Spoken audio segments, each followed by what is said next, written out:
Всем доброго дня, дорогие мои. Сегодня у нас с вами 28 сентября. И посмотрим прогноз на этот день.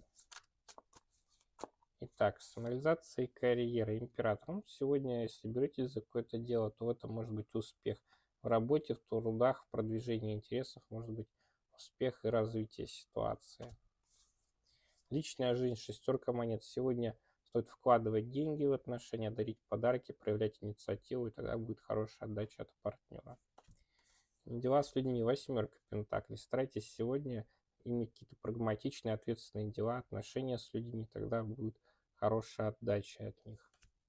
Денежные дела. Тройка жезлов. Развивайте денежные дела, благоприятно куда-то ездить, совершать куплю-продажу чего-либо, развивать финансовую сферу. Общий совет. Пятерка жезлов. Избегайте суеты, хаоса, ссор, разногласий. Правильно расставляйте приоритет на день, что важно, а что не очень.